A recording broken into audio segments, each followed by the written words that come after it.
Allez, de la musique avec un titre qui en dit long. En cas de tempête, ce jardin sera fermé. C'est donc le nom du nouvel album de Cœur de Pirate qui sortira vendredi.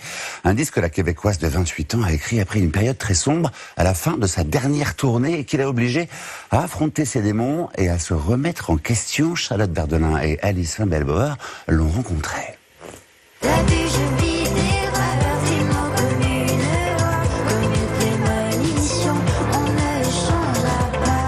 Dans son nouvel album, Cœur de Pirate se dévoile et parle sans tabou de Béatrice Martin, la femme derrière l'artiste.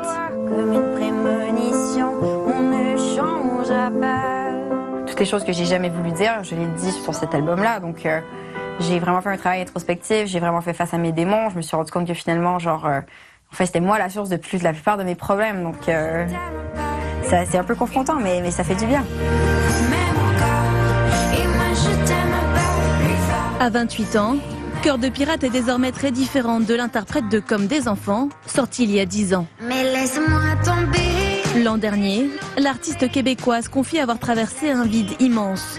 Après avoir médiatisé sa bisexualité, elle divorce du père de sa fille, Romy. Une période sombre, marquée par des problèmes d'alcool.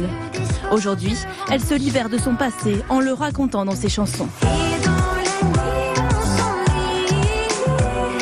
Des métaphores sur sa vie privée, jusque dans le nom de ce 4e album, directement inspiré d'une rencontre, avec un panneau comme celui-là, accroché à l'entrée d'un jardin parisien. Ça m'a calmée tout de suite, tout d'un coup, et depuis je répète cette phrase comme un mantra parce que justement c'est comme un avertissement, c'est quelque chose qu'il faut pas faire, il faut pas se refermer quand tout est en train de s'écrouler autour de toi.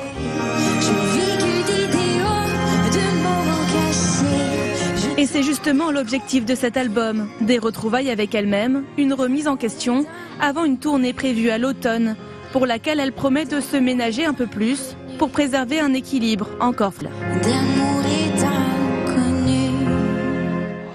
Voilà, c'était le journal de la rédaction. Merci à tous de l'avoir suivi.